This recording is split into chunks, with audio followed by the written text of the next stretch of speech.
Guadalajara y el Centro Universitario de Ciencias Sociales y Humanidades, a través del Departamento de Sociología, les da la bienvenida a la conferencia Durkheim versus Weber, un análisis comparativo de sus argumentaciones a cargo del doctor Fernando Leal. El doctor Fernando Miguel Leal Carretero nació en 1954 y se doctoró en 1983 por la Universidad de Colonia, en Alemania. Ha sido profesor e investigador de la Universidad de Guadalajara desde el año de 1983. Es coordinador de investigación sobre la argumentación en contextos académicos del International Learning Institute for Argumentation Studies, que por sus siglas en inglés es ILIAS, con sede en la Universidad de Jiangsu, en China. Es autor de más de 150 artículos en revistas o capítulos de libros, autor o coordinador de 15 libros. Sus dos campos principales de estudio son la teoría de la argumentación y la metodología de la investigación. Sus libros más recientes como autor son de la felicidad y otras cuestiones públicas, publicado en el año 2019, y Cuestiones de metodología de las ciencias sociales, que se encuentra aún en prensa. También es coordinador de Introducción a la teoría de la argumentación, publicado en el año 2018, y Argumentación y pragmadialéctica, estudios en honor a Franz van Emeren, publicado en el año 2015. Es traductor de A Theory of Philosophical Fallacies de Leonard Nelson, publicado en el año 2016, y Argumentando se entiende la gente de Michael Gilbert, publicado en el año 2017, así como de la pragmadialéctica como teoría de la argumentación de Franz van Emeren, publicado muy recientemente en el año 2020. El día de hoy, el doctor Fernando Leal nos impartirá la conferencia que dará apertura a los cursos del semestre 2021A. Bienvenido, doctor. Lo escuchamos. Gracias. Bueno, voy a compartir pantalla porque para que me puedan ver mejor. Ok.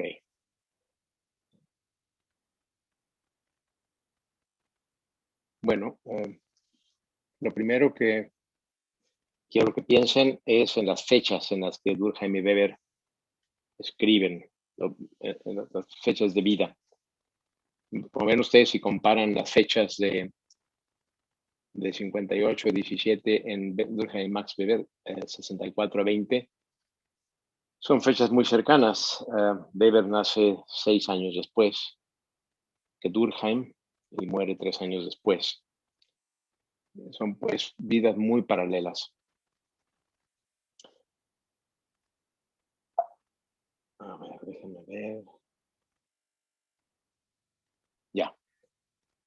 Bueno, lo primero de lo que quisiera hablar es que se dice de Durkheim y Weber que son autores clásicos, entonces vale la pena preguntarse qué significa decir que un autor es clásico. Y bueno, está la definición muy vieja y divertida de que los autores clásicos, todo el mundo se refiere a ellos, pero nadie los lee. Y esta definición divertida tiene mucho sentido en distintas áreas del saber académico, pero no se aplica en sociología. En sociología realmente nos importan los clásicos. Y si como espero están escuchando estudiantes de la nueva generación de la licenciatura en sociología, pues una de las cosas que a las que se van a enfrentar es a la lectura de los autores clásicos en sociología, porque para la sociología son muy importantes y realmente los seguimos leyendo. A veces a los autores se dan golpes de pecho y se preguntan por qué seguimos leyendo autores que escribieron hace tanto tiempo. Bueno, una de las razones es, o creo que se va a desprender de lo que voy a decir a continuación, por qué. Y bueno, la lista de los clásicos en sociología, lo que se llama los pioneros de la sociología clásica, esa lista cambia mucho, no es constante. Según las modas, según los intereses de los profesores, se van quitando y poniendo personas. Pero hay 2 personas que nunca faltan. Entonces, esa es una de las razones por las que voy a hablar ahora de estos 2 autores, Emil Durkheim y Max Weber. Eso siempre está en la lista.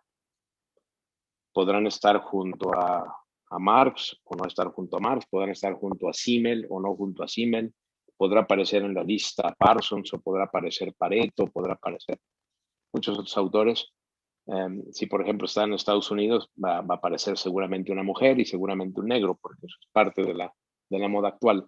Pero Weber y Durkheim nunca van a no estar allí. Y si nos preguntamos, bueno, ¿y cuáles son los textos clásicos de esos autores clásicos? Otra vez esa lista puede cambiar, pero nunca faltan dos textos. Estos son los textos más emblemáticos de los autores clásicos, que son El suicidio de Durkheim en el año 97, publicado en 1897, y La ética protestante y el espíritu del capitalismo en el año 1904. Como ven ustedes, la diferencia en años es muy poca. Estamos hablando de 7 años de diferencia, que es aproximadamente la diferencia de edad entre Durkheim y Weber, la diferencia en su fecha de nacimiento. O sea que podemos decir que más o menos a la misma edad, concretamente alrededor de los 40 años, es que publican el estudio que los ha hecho famosos, El suicidio de Durkheim, La ética protestante y el espíritu del capitalismo. Entonces, de esos textos es de los que voy a hablar. Y primero voy a hacer una comparación externa, porque por las ediciones contemporáneas no siempre se advierte esto. El suicidio de Durkheim es un libro bastante gordo. En la edición original en francés tiene 450 páginas.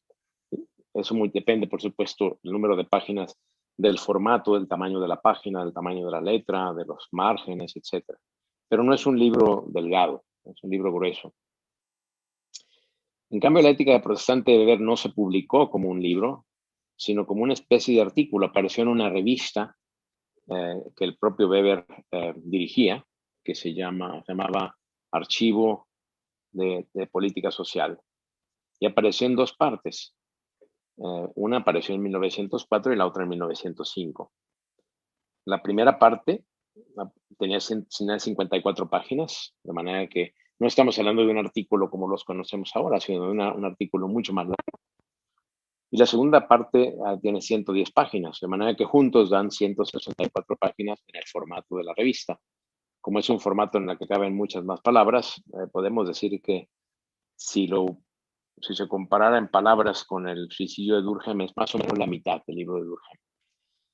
Y de una vez menciono algo curioso, que la mitad del texto de Max Weber son notas a pie de página. En el suicidio de Durkheim hay notas a pie de página, pero son relativamente pocas. En el de Weber, la mitad son notas a pie de páginas que explican parte de lo que está en el texto. Entonces, son dos textos muy diferentes. Me voy a referir a la ética protestante de Weber como un libro, porque corresponde a un libro y de hecho fue publicado como libro. A continuación les presento portadas no de la primera edición de ambas obras, sino de una edición posterior. Del lado izquierdo tienen ustedes El suicidio de Durkheim y del lado derecho la edición, si recuerdo bien, de 1934 de lo que ya se presenta como libro de la ética protestante de Max Weber. Y bueno, ahora sí comienzo a hablar de la comparación interna. ¿En qué se parecen estos dos libros? Es de lo primero que voy a hablar. Y esta va a ser una lección muy importante para aquellos de los escuchas que sean estudiantes que comienzan la carrera de sociología, porque estas características en las que se parece son notables y dignos de imitar. En primer lugar, ambos libros, El suicidio de Durkheim y La ética protestante de Max Weber, su punto de partida son hechos. Y la documentación de esos hechos es lo que ocupa las primeras páginas de ambos libros.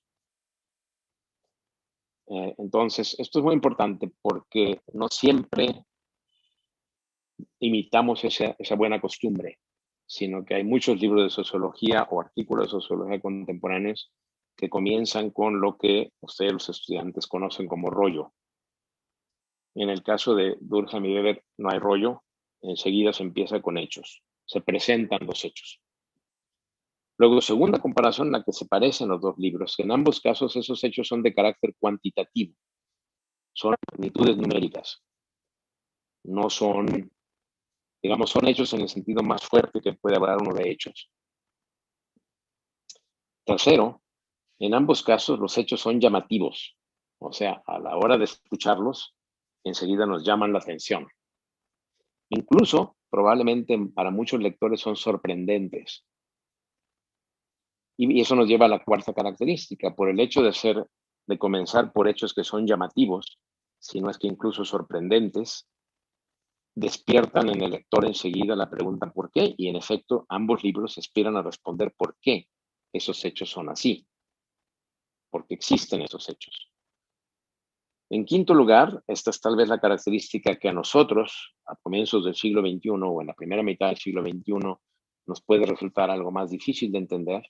En ambos casos, los hechos de los que hablan Durkheim y Weber, hechos que exigen explicación, tienen que ver con la diferencia entre católicos y protestantes.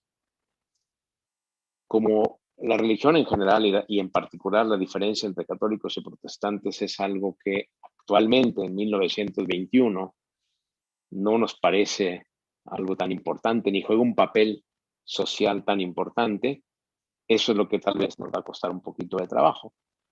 Pero a finales del siglo XIX, comienzos del XX, la diferencia entre católicos y protestantes es importantísima. Es, digamos, un fenómeno social, casi diría decisivo para entender, al menos para la sociología de Europa y de los países que de alguna manera están relacionados con Europa. La diferencia entre católicos y protestantes se da de manera diferente en Alemania, donde escribe Weber, que en Francia, donde escribe Durkheim, pero en los dos casos esta diferencia es muy importante.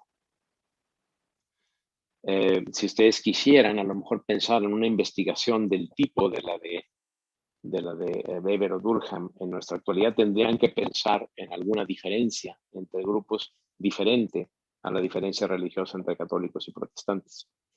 Les pido pues que hagan un esfuerzo de imaginación y se imaginen que esta diferencia entre católicos y protestantes era decisiva en la Europa de finales del XIX, comienzos del XX, y traten de trasladar eso tal vez a una distinción de peso entre grupos que ocurra en el siglo XXI. Y finalmente, en los dos casos, la pregunta ¿por qué?, que plantea tanto Durkheim como Weber, en ambos casos tiene un carácter profundamente moral. Y esto, que la cuestión moral o ética sea importante para la sociología, es algo que también puede ser que actualmente no nos llame tanto la atención. Pero para los sociólogos que inician, que los sociólogos clásicos, el problema moral es decisivo. Entonces, bueno, es muy interesante cuando comenzamos a pensar en Durkheim y Weber que a pesar de sus enormes diferencias, sean tan parecidos los libros. De hecho, si ustedes comienzan a leer los dos libros, el del suicidio y el de la ética protestante, al principio lo que les va a llamar la atención es lo distintos que son, el estilo tan diferente del que escriben y en general la manera como abordan el problema parece diferente. Y sin embargo, si se concentran y se fijan en lo esencial, se darán cuenta que se parecen más de lo que difieren. Entonces, quiero que primero entiendan que esas dos obras se parecen mucho en todas estas cosas. Pero claro, hay que considerar también las diferencias. Entonces, sin perder el enfoque sobre las semejanzas, y dado que existen esas semejanzas, uno se podría preguntar por qué. Ahora, en esta conferencia no voy a discutir la pregunta de por qué se parecen tanto. Voy a volver a ella hacia el final. Pero me voy a concentrar ahora en las diferencias, ya que la comparación entre dos autores debe ser tanto por las semejanzas como por las diferencias. En todo lo que voy a decir aquí, como es una conferencia que tiene un espacio de tiempo limitado, voy a tener que simplificar mucho la exposición, pero ojalá que sea lo suficientemente clara e interesante como para que ustedes se vayan a los textos mismos y se metan en los detalles finos, porque todos los detalles finos de ambas discusiones son muy interesantes y sin ella no se entiende la cuidadosa argumentación de ambos autores. Bueno, ahora sí comienzo a describir. Voy a veces exponer primero a Durkheim y luego a Weber. La razón por la que expongo primero a Durkheim es porque la obra es anterior y mientras que la de Weber es posterior. Esa es toda la razón, no es ningún ordenamiento por rango. Bueno, en esencia los hechos de Durkheim son dos. El primero el primer hecho cuantitativo que él documenta al principio del suicidio es que los suicidios en todos los países europeos avanzados, la expresión países europeos avanzados es de Durkheim, y con ello se refiere simplemente a que eh,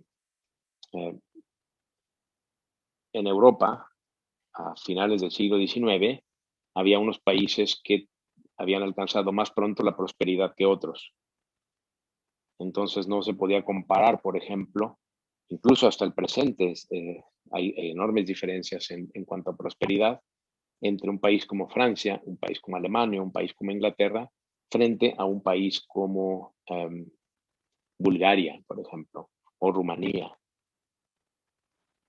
o lo que llamó mucho tiempo Yugoslavia. Entonces, cuando habla de países europeos avanzados, están hablando de los países de lo que llamamos Europa Occidental. Bueno, los suicidios en todos esos países han venido aumentando más o menos desde la segunda mitad del siglo XIX. Es decir, de lo que, según Durkheim, según los datos que nos presenta, había un porcentaje de suicidios que era más o menos el mismo año con año y comienza a aumentar a partir de la segunda mitad del siglo XIX. Eso tanto en números absolutos como relativos. El segundo hecho del que habla Durkheim es que el número relativo de suicidios, el número, digamos, el número de suicidios por 10.000 habitantes o por 100.000 habitantes, es mayor en unos países que en otros e incluso mucho mayor en unos países que en otros. Es decir, que en todos los países europeos avanzados aumenta el número de suicidios, pero en unos países aumenta más rápidamente que en otros. Doy ejemplos. Sajonia, que es un estado alemán situado entre Berlín y la actual República Checa, estamos hablando de 10 veces más suicidios que en Italia. Este es un hecho enorme, ¿no? No es cualquier cosa que en un país se suiciden 10 veces más que en otro. ¿Y por qué doy este ejemplo? Obviamente los países se sitúan de una manera más diferenciada. Estoy hablando de los extremos. Pero cito este extremo porque es muy claro que Italia es un país mayoritariamente católico y Sajonia en aquel entonces era un estado mayoritariamente protestante. Y como recuerdo que Durkheim se interesa por la diferencia entre católicos y protestantes. Ok, de estos hechos señalados por Durkheim y documentados cuantitativamente, surgen dos preguntas. Una, ¿qué causa el aumento de suicidios en general? Y dos, la pregunta más particular, ¿qué hace que la tasa relativa de suicidios sea más alta, incluso mucho más alta en unos países que en otros? Y concretamente que sea más alta en países protestantes que en países católicos. Las dos preguntas le interesan a Durkheim, la pregunta general y la pregunta particular. Por cierto, como todos nosotros de manera natural tendemos a pensar en el suicidio como un acto individual, es un individuo el que se suicida siempre, y de esa manera tendemos a pensar, cuando preguntamos por qué el suicidio, cuáles son los motivos de los suicidas, Durkheim desde el principio dice que esa no es su pregunta. Su pregunta es por la tasa de suicidios. Si, por ejemplo, durante un periodo largo el número de suicidas es más o menos el mismo, entonces no se darán ustedes cuenta que la pregunta por la motivación no es tan interesante como la pregunta por qué es parejo. Pero lo mismo si la tasa aumenta, otra vez la pregunta no es tanto por los individuos, sino por qué ocurre en la sociedad que esa tasa aumenta. Esto es lo que Weber llama un hecho social, que Durkheim. Y eso es muy importante porque la sociología se puede definir como el estudio científico de los hechos sociales, como por ejemplo la tasa relativa de suicidios. Ok, este es Durkheim. Ahora pasemos a Weber. Weber también menciona dos órdenes de hechos, unos de carácter económico, otros de carácter que no es económico.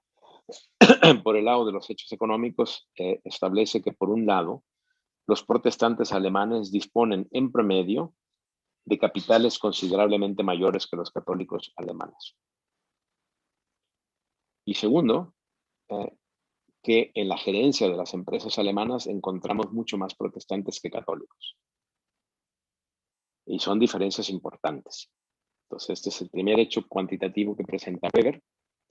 Y el segundo hecho tiene que ver con la educación, que se puede desdoblar en 3 niveles. Si estamos hablando de educación superior, lo que encontramos es que hay considerablemente menos católicos que van a la universidad que protestantes. Segundo, si nos fijamos en la educación media superior, encontramos que las familias católicas mandan con mayor frecuencia a sus hijos a estudiar el bachillerato humanístico, mientras que las familias protestantes los mandan sea a escuelas científicas y técnicas, sea a las de comercio. Nada más una nota histórica. Tradicionalmente en Alemania hay 2 tipos fundamentales de bachillerato. El bachillerato que se llama humanístico, o ellos lo llaman gimnasio o bachillerato del espíritu, y los bachilleratos que se llaman técnicos científicos. Ellos los llaman bachilleratos reales porque se ocupan de la realidad, vamos a decirlo así. Entonces, en el primer caso, en el bachillerato humanístico, los estudiantes estudian filosofía, letras, historia, y los que van a las escuelas científicas y técnicas estudian matemáticas, física, química. Y las escuelas de comercio, bueno, estudian administración de empresas, contabilidad, etc. Digamos que esto, visto desde nuestra perspectiva, correspondería algo así como a las áreas. Imagínense que encontráramos en Guadalajara que familias de cierto tipo, no vamos a decir católicas y protestantes, porque esto no es el punto en México, pero que cierto grupo de familias manda a sus hijos, o sus hijos estudian más las áreas humanísticas, mientras que los de otro grupo estudian más escuelas científicas o técnicas. Entonces, tendremos una idea de cuál es el fenómeno cuantitativo al que alude Weber. Y si hablamos de la educación que tiene lugar dentro de las empresas, esa que lleva a la formación de cuadros, entonces nos encontramos con que los obreros protestantes, que de por sí estudian, van más a las empresas, son más frecuentemente trabajadores en empresas. Los protestantes ascienden con mucha mayor frecuencia a los mandos medios y altos de las empresas, mientras que los obreros católicos o no entran a las empresas, sino que se quedan por fuera y, digamos, alcanzan la categoría de lo que llamamos en México maestro carpintero, maestro fontanero, etcétera. O si van a las empresas, tienden a no, digamos, participar en la carrera interna de las empresas hacia los mandos medios y altos. Ok, estos son los 2 hechos, el hecho económico y el hecho educativo, de los que habla Weber. Y entonces Weber razona más o menos así.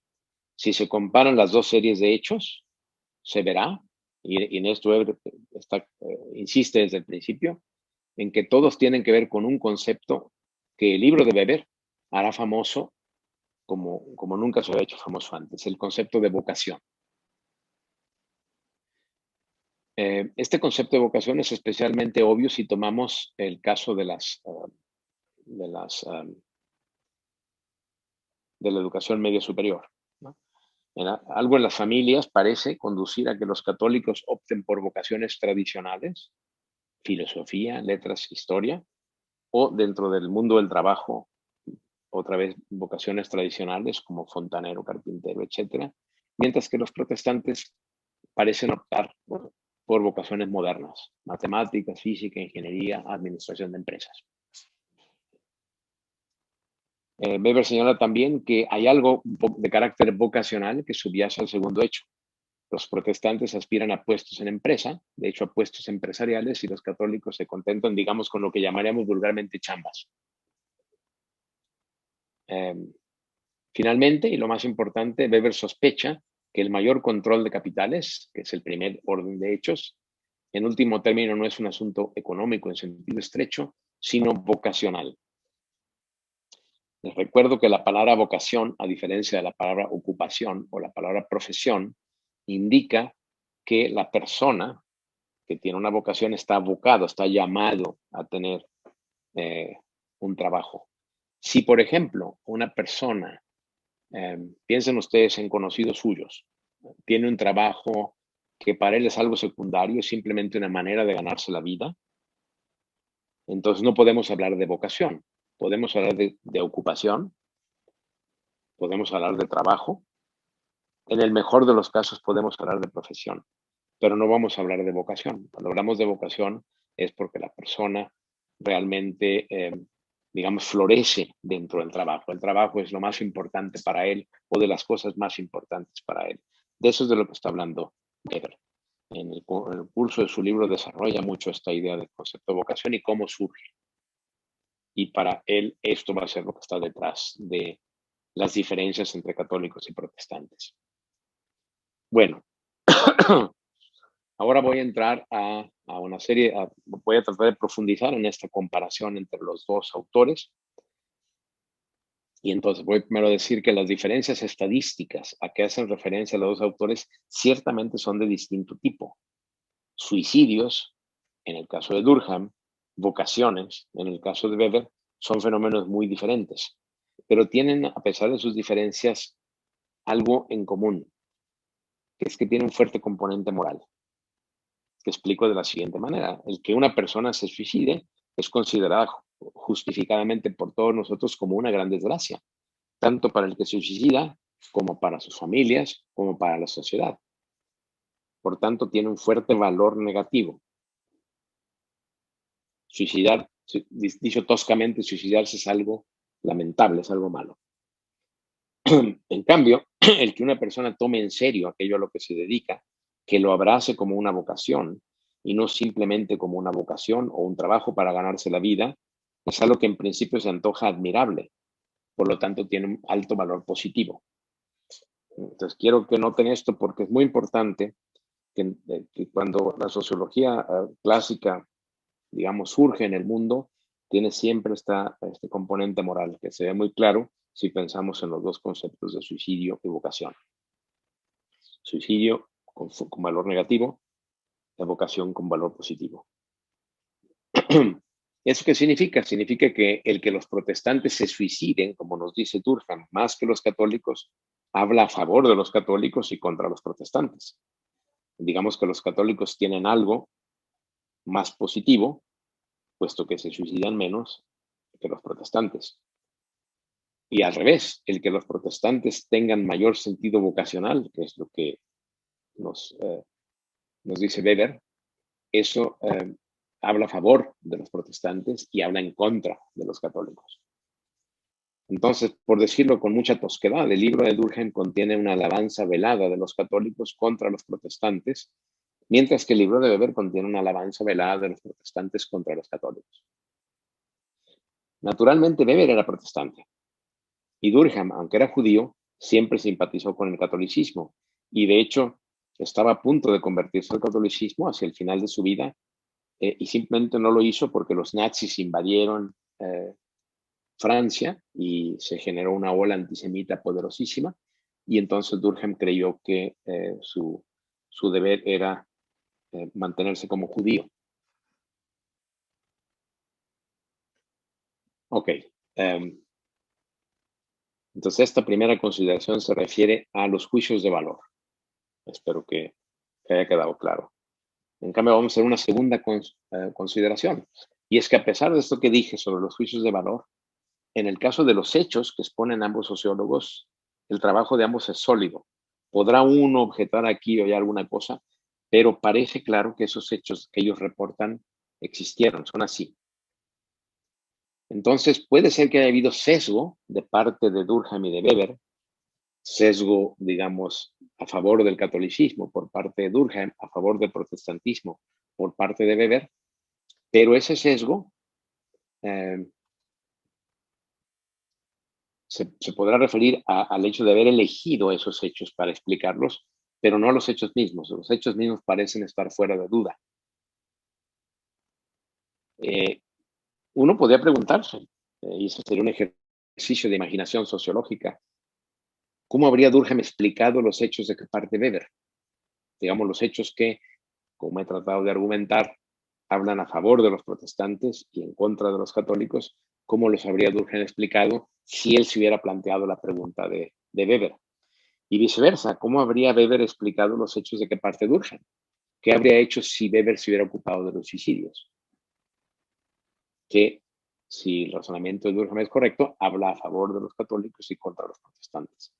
Bueno, nunca lo sabremos, ya que ni Weber parece haberse interesado por el fenómeno del suicidio, ni Durkheim por los fenómenos económicos como tales. Ciertamente no por los fenómenos de la vocación, en el sentido en que lo hace Weber. No obstante, es claro que ambos eran agudamente conscientes de aquello que había dado origen a las ciencias sociales, que había despertado a las ciencias sociales. Porque, digamos, interés por la política y por otros aspectos de la sociedad han existido siempre. Al menos en nuestra tradición, desde los griegos existe ese interés. Pero las ciencias sociales como algo, digamos, consolidado y que produce una literatura inmensa, eso es una cosa reciente.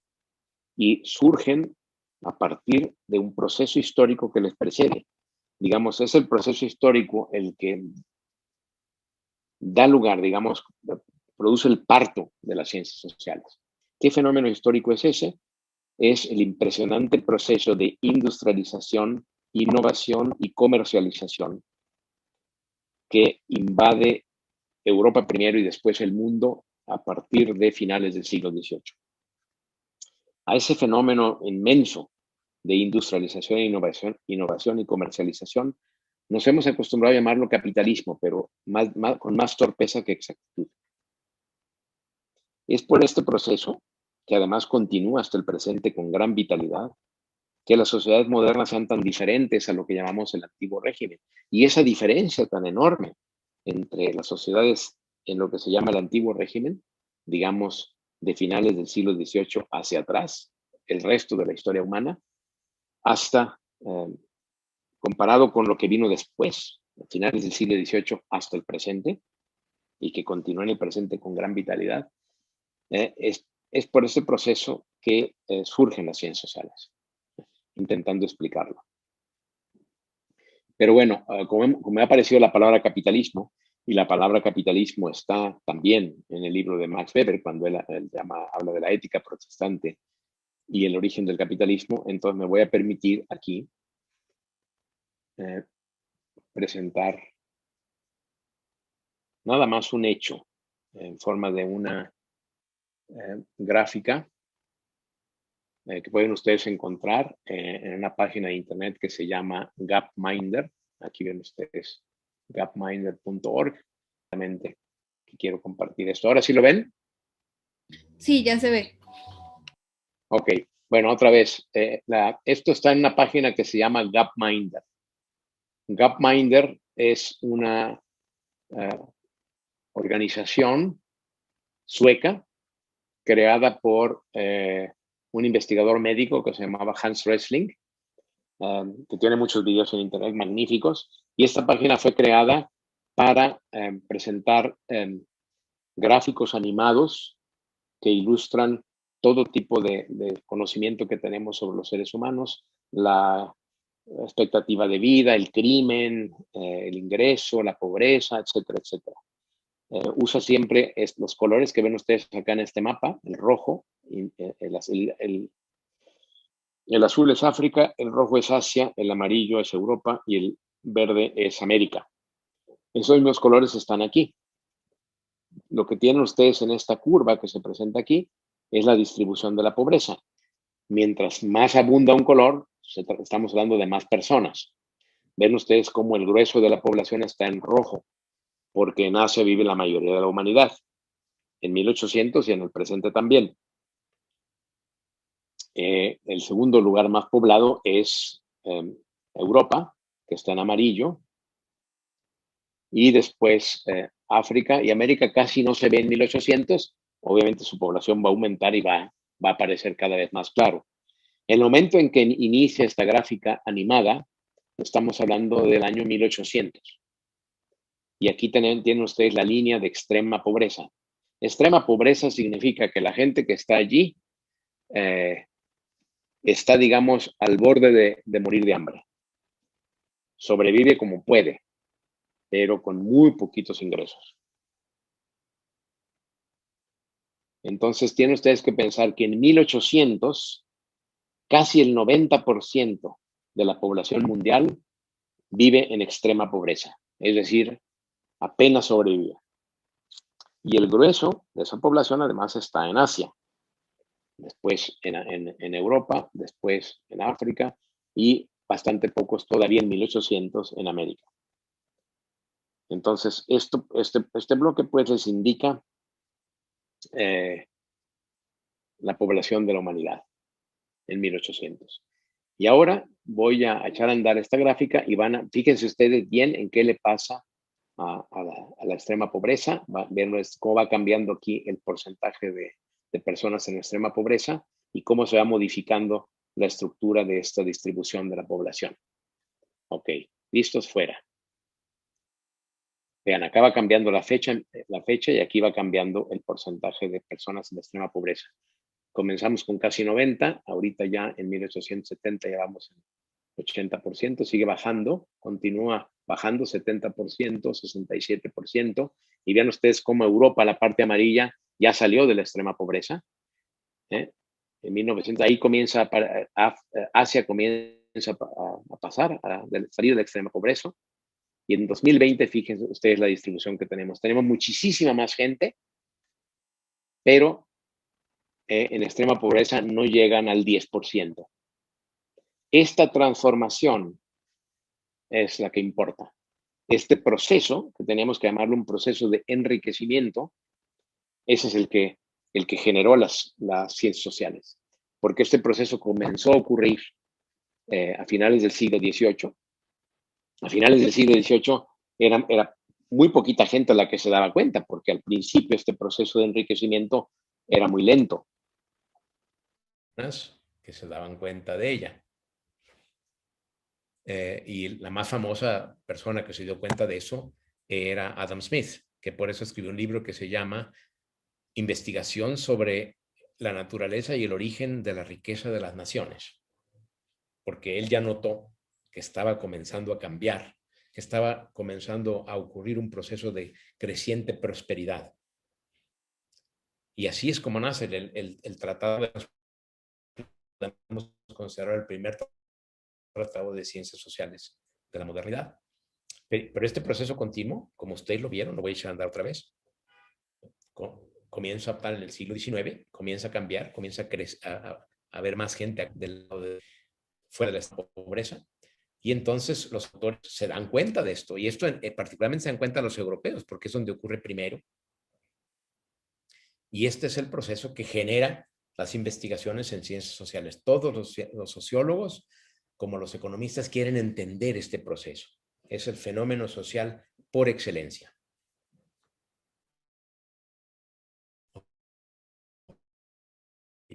Ahora me voy a salir otra vez y voy a regresar a mi presentación.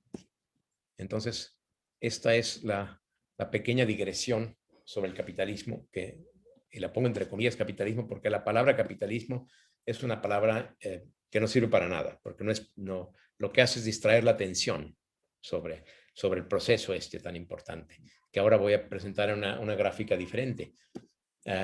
Esta gráfica lo que indica, va de 1820 a 2015 y les muestra cómo, bueno, la parte marrón indica las personas en extrema pobreza y la parte verde las personas que no viven en extrema pobreza. Entonces, al principio del proceso, en 1820, ven como la mayoría de la población, que apenas era 1.000 millones de personas, la mayoría están en extrema pobreza y muy poquitos están fuera de la extrema pobreza, pero estos poquitos comienzan a hacerse cada vez más, cada vez más, cada vez más.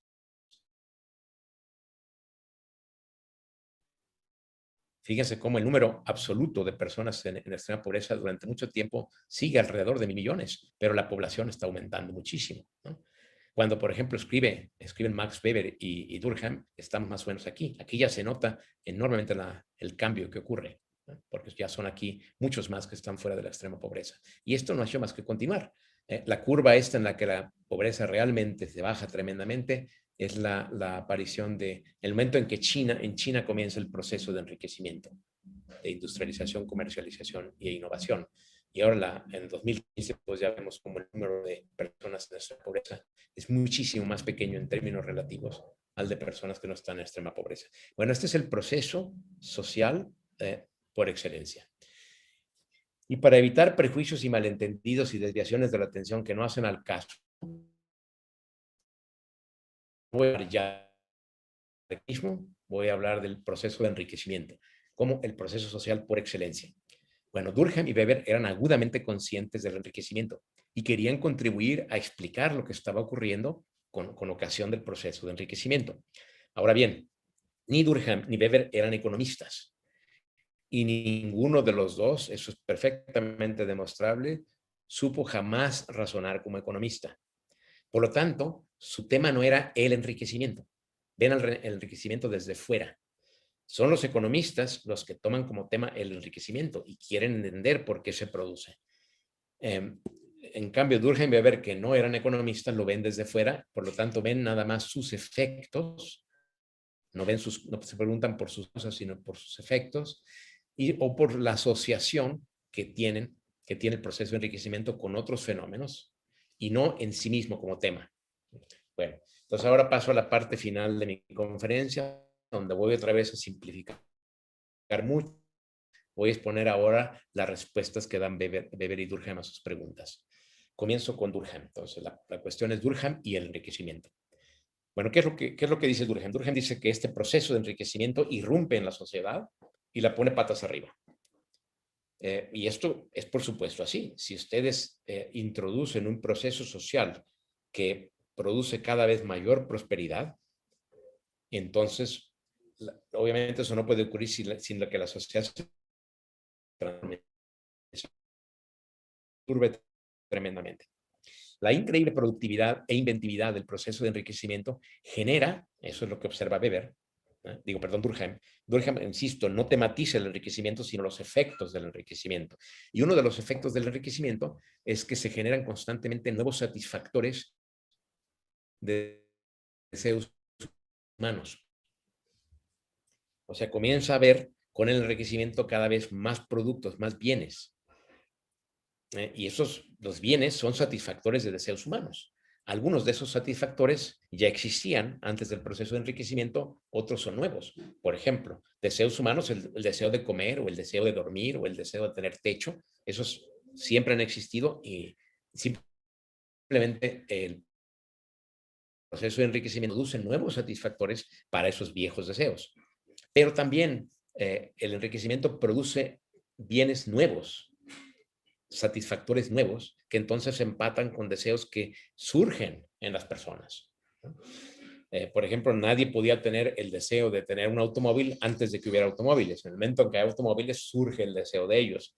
Entonces, el proceso de enriquecimiento genera satisfactores y por lo tanto genera también deseos. ¿Y qué es lo que pasa entonces? Que los seres humanos, es lo que nos dice Durkheim, se vuelven cada vez más inquietos. Pues no hay límite a sus deseos.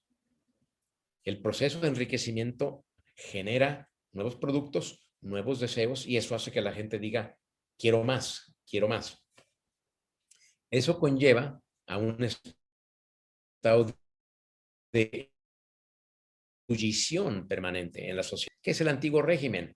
En términos económicos es la pobreza generalizada. Y en el antiguo régimen, donde hay pobreza generalizada, casi nunca pasa nada y reina una gran quietud.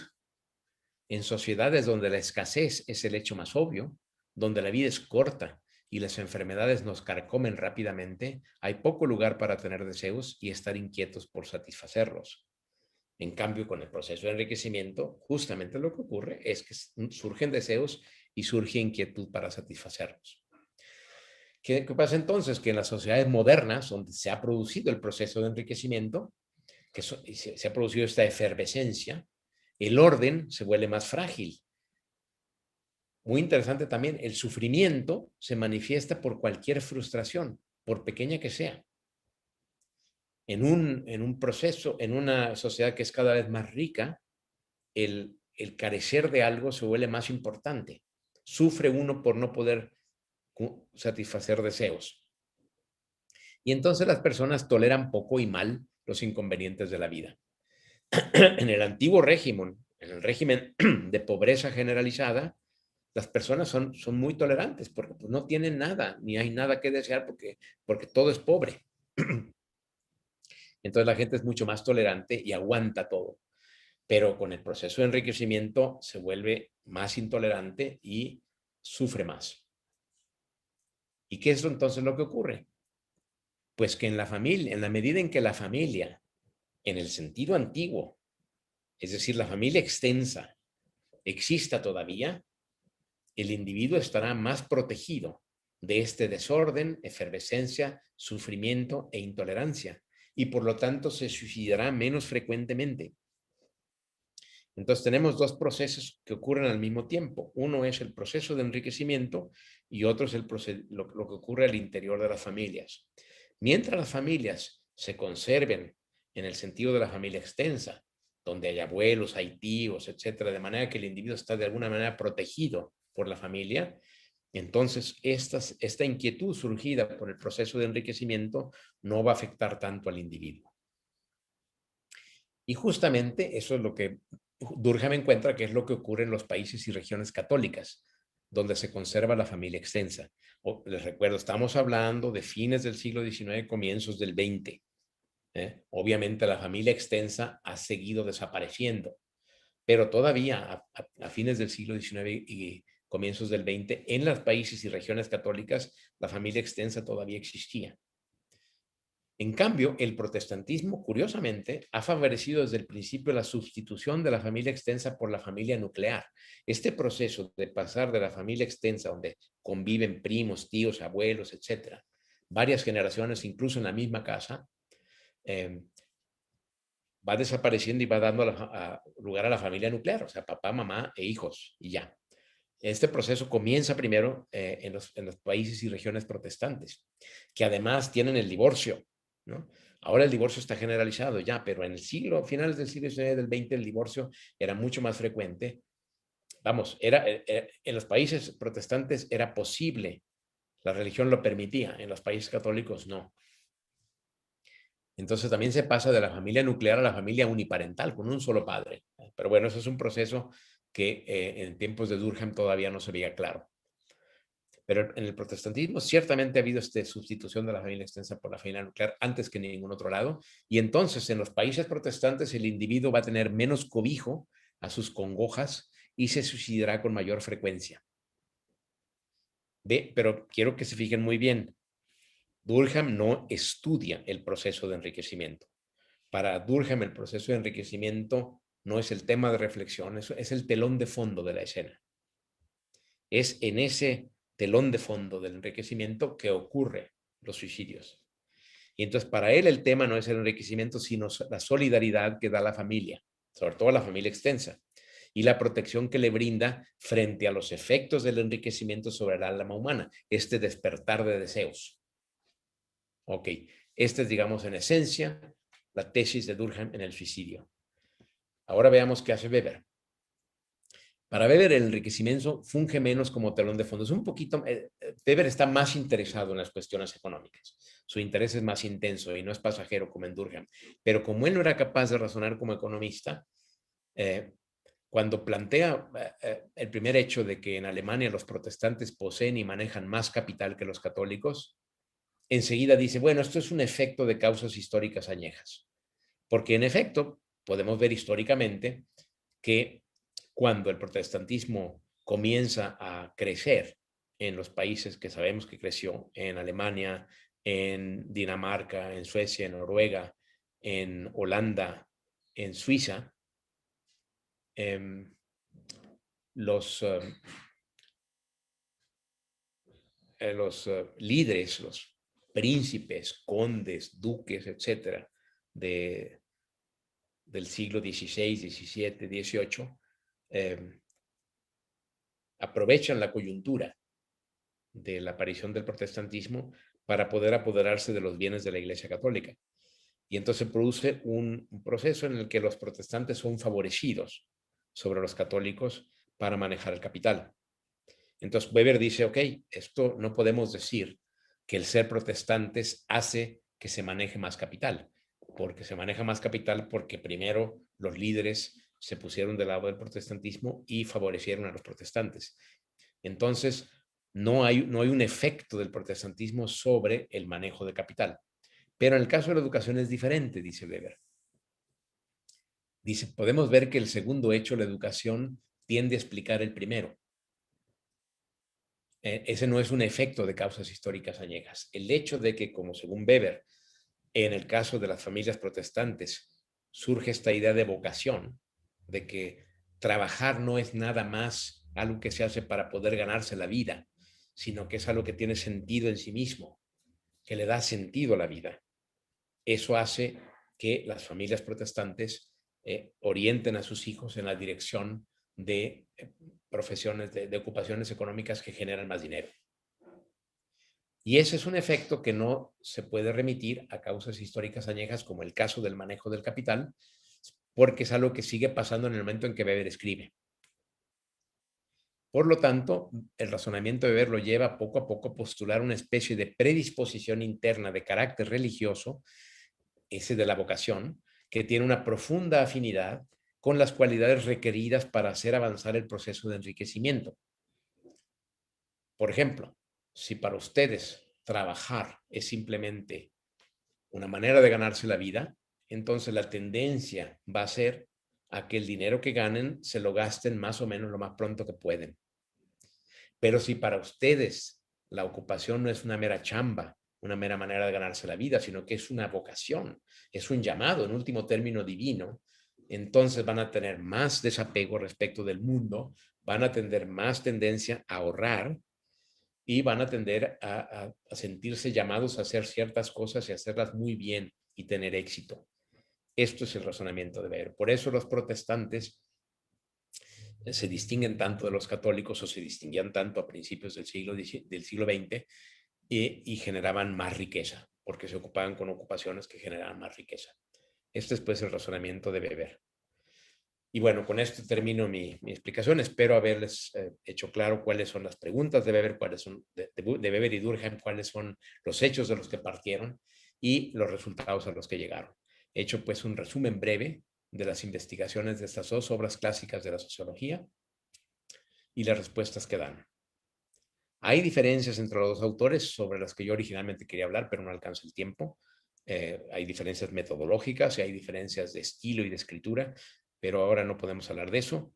Si a alguno le interesa a la hora de las preguntas, podemos hablar de eso.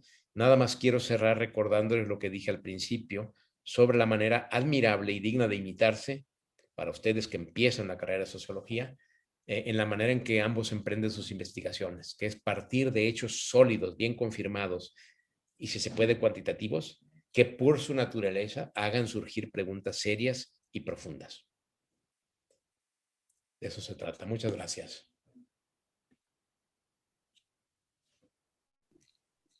Muchísimas gracias, doctor Fernando Leal.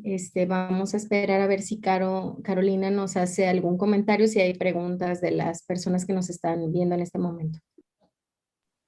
Por el momento no hay preguntas en la transmisión de YouTube ni en Facebook en el enlace.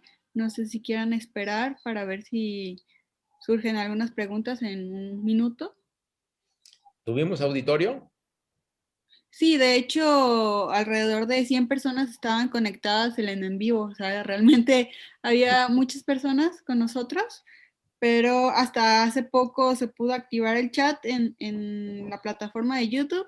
Entonces, no sé si ahorita quieran participar las personas. Igual queda la invitación abierta, o quieran agregar algo más ustedes.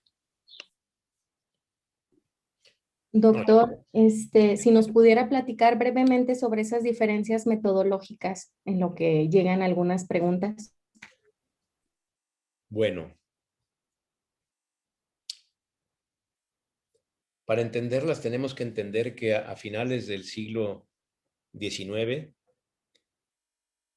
la estadística era una disciplina muy poco avanzada. Digamos que su uso estaba restringido a la astronomía, en primer lugar, y después a ciertas ramas de la física, no las ramas principales, ramas secundarias de la física, como la física del calor, por ejemplo. es justamente a finales del siglo XIX que comienza a arrancar la investigación estadística en serio, pero las primeras investigaciones que ahora consideramos las verdaderas fundadoras de la estadística aparecen hasta 1900, hasta los años 20, cuando ya tanto Weber como Durkheim estaban muertos y enterrados. A ver, parece que aquí hay algunas preguntas.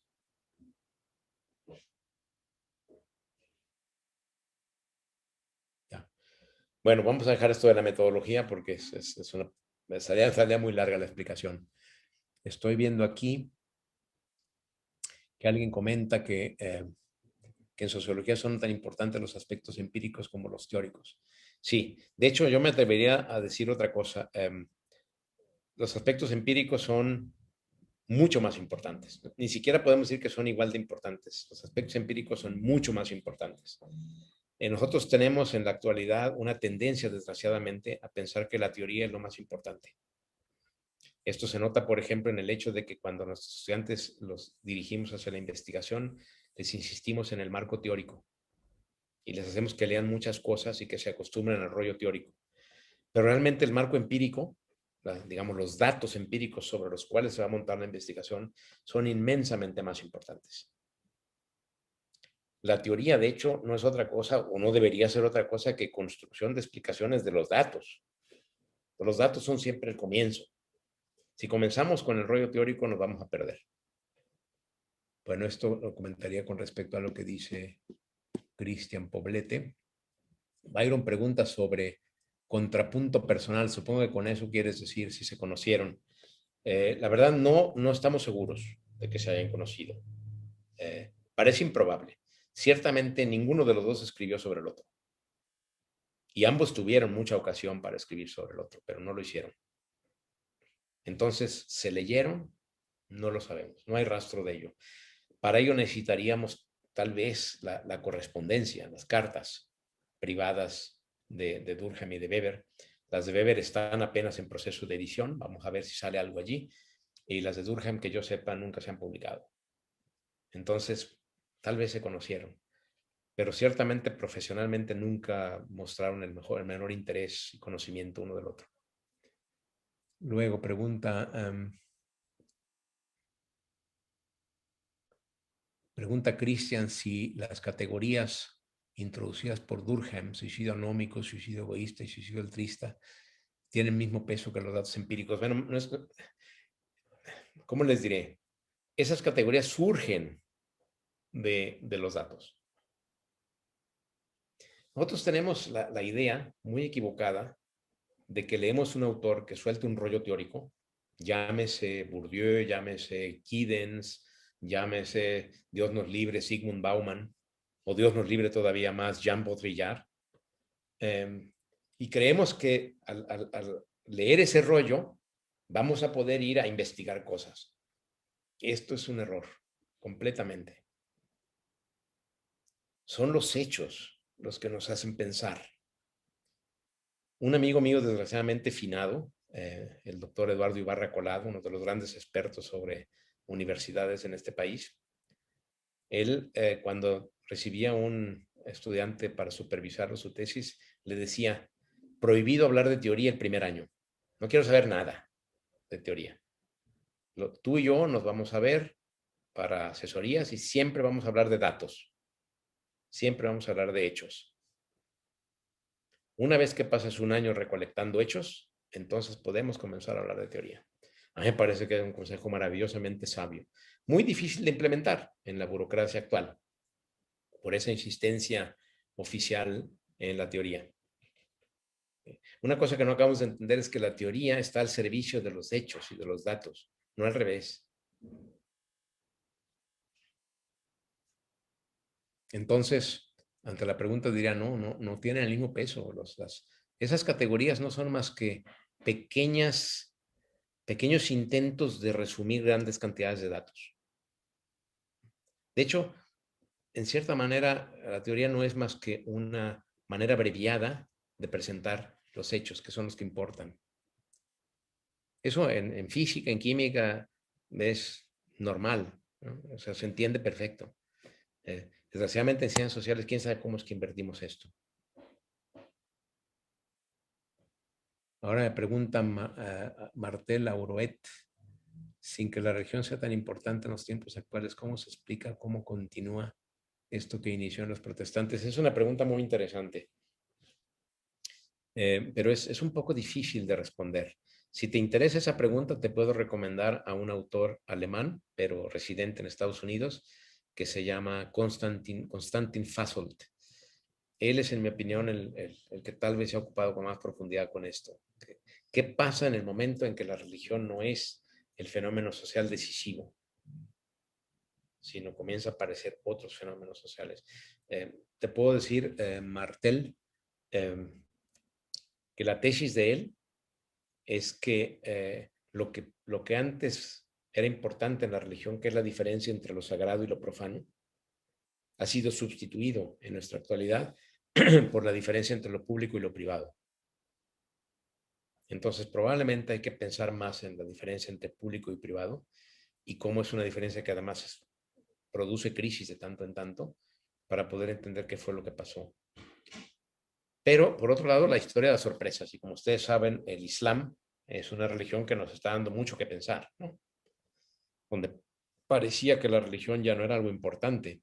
En la historia de la humanidad resulta que vuelve a ser importante. Entonces, nunca hay que, como dicen los gringos, la ópera no termina hasta que muere la gorda. Entonces, hay que esperar. Durkheim, ¿cómo se refería al capitalismo? Buena pregunta.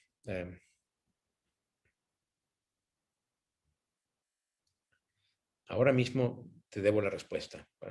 No recuerdo exactamente la... Él habla mucho de ebullición y de efervescencia y de, por ejemplo, usa un concepto que inventa él, que es el concepto de anomia, y lo asocia a esta enorme dinamización de la sociedad. Pero ahora que lo dices, probablemente no utiliza nunca un término en particular para esto, sino que usa varios términos más o menos metafóricos, ¿no? Como efervescencia, ebullición, inquietud. Luego Gersain me dice, ¿cuál será el punto en que se puede concatenar los dos autores? Bueno, eso es lo que traté de explicar. O sea, no sé qué más podría decir, aparte de lo que ya dije.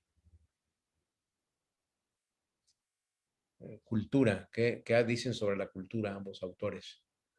Bueno, este es un problema un poquito más complicado, porque en realidad la palabra cultura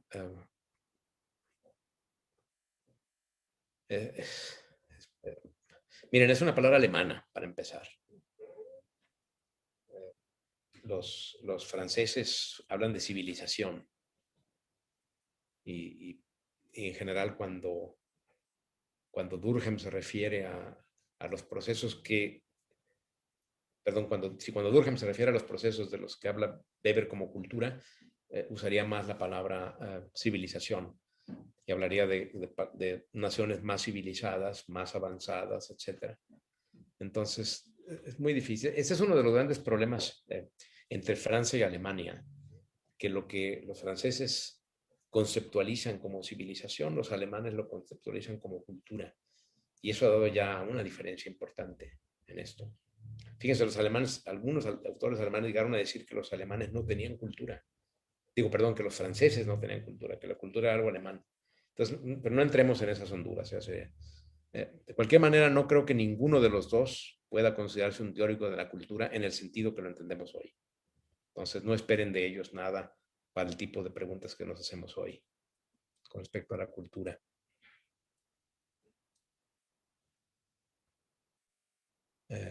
Bueno, aquí me dice Paulina que está haciendo una tesis de maestría sobre un tipo ideal para explicar la forma en que bueno, pero no hay ninguna pregunta, así que no sé qué decir sobre eso.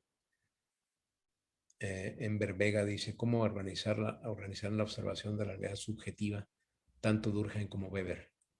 Bueno, para Durkheim, la realidad subjetiva no tiene ningún interés. No es del todo cierto, porque de tanto en tanto hace algunas consideraciones psicológicas, pero justamente el interés de Durkheim es sacar toda consideración psicológica y referida al sujeto, sacarla de la consideración. Eso es, digamos, la lucha de la sociología contra la psicología.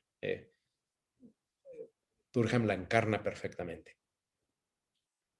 Que por cierto, este es un proceso que también tiene que ver con el avance de las universidades en el siglo XIX.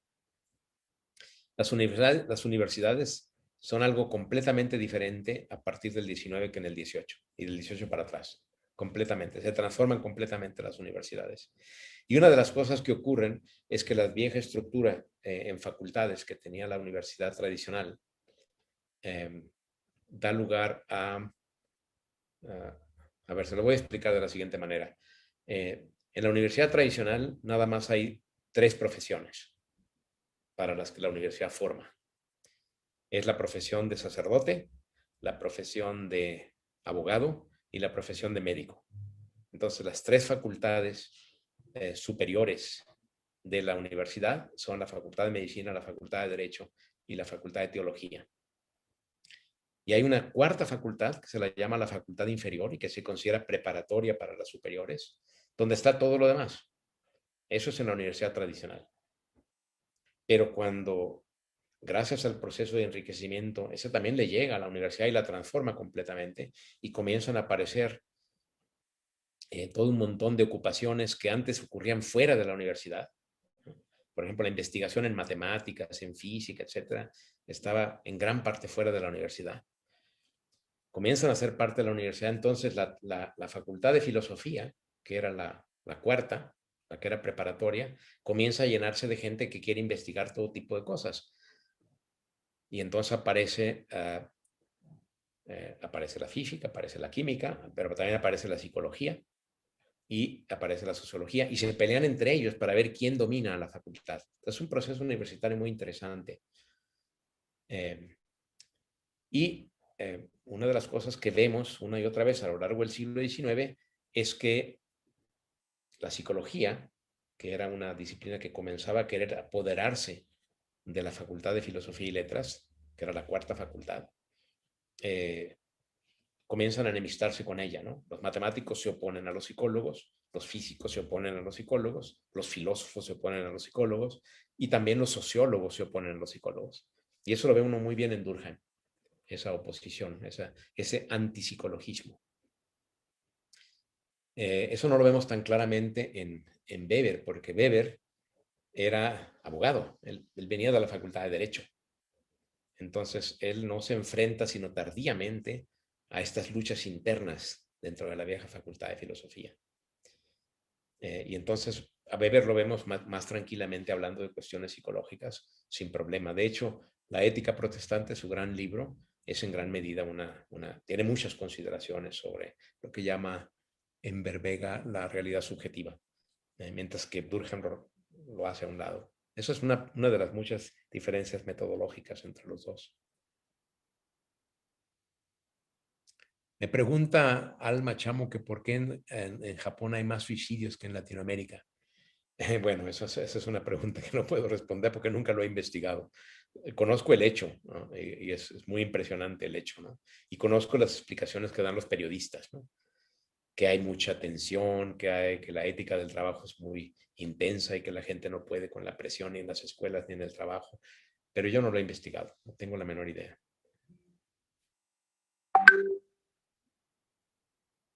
Me pregunta Juan Terán si Weber y Durkheim partieron desde un punto de vista filosófico.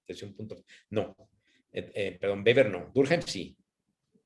Porque Durkheim fue educado, o sea, sus formaciones como filósofo. Eso también requiere entrar en el proceso histórico de transformación de las universidades en el siglo XIX, que en el caso de Francia tomó un giro especial, diferente a los otros países, porque Napoleón transformó la universidad. Cuando Napoleón, a finales del siglo XVIII y comienzos del XIX, se convierte en el líder político de Francia, él se da cuenta que necesita formación de ingenieros, matemáticos, físicos, etcétera, para su modernización de Francia. Y entonces deja la universidad a un lado y crea una especie de sistema parauniversitario que se conoce como de las grandes escuelas, que es donde se forman primero los ingenieros, los matemáticos, los físicos y después los administradores, etcétera, hasta el presente. En Francia hay una élite educativa que se forma en las grandes escuelas que son, de ahí salen los mandos de todas las empresas y los mandos también en el gobierno. Mientras que la universidad es como una especie de sistema educativo superior de segunda. Y entre las grandes escuelas hay una que es la Escuela Normal Superior, no tiene nada que ver con lo que llamamos nosotros Escuela Normal Superior en México. Bueno, en un sentido sí, porque ahí se forman los profesores que van a enseñar en las secundarias, en las preparatorias y en la universidad, en el sistema universitario. Y todos ellos en la Escuela Normal Superior se forman como filósofos. Tienen clases de literatura y de matemáticas, pero sobre todo se forman como filósofos. Y Durkheim, como todos los grandes intelectuales franceses, se formó en la Escuela Normal Superior y por lo tanto se formó como filósofo. Por eso es que los intelectuales franceses son mucho más filosóficos que los intelectuales de otros países. Weber, en cambio, para nada, no tiene nada que ver con la filosofía. De hecho, toca asuntos filosóficos muy rara vez. Y el único filósofo del que dice algo, un poquito más de sustancia, es Nietzsche, que los filósofos además no lo reconocían como tal en aquel entonces. Entonces son historias muy diferentes. En Durkheim siempre vemos la formación filosófica. Todos sus libros, por ejemplo, comienza diciendo, primero tenemos que definir los conceptos, que es algo de los filósofos. Weber nunca define nada realmente, ¿no? A la manera filosófica. Cuando produce definiciones después, en su carrera como metodólogo, es otra cosa, no son definiciones como las de Durkheim para nada, no son definiciones filosóficas. No sé, creo que esas son todas las que han llegado. No sé si satisfago las preguntas. Son preguntas complicadas. Cada una de estas preguntas daría para una conferencia.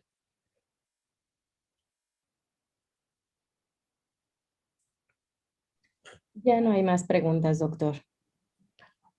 Bueno, pues entonces, espero no haber fatigado. No. Muchas gracias, doctor Fernando Leal. Sin duda nos ha dejado muchas cosas en que pensar y más preguntas.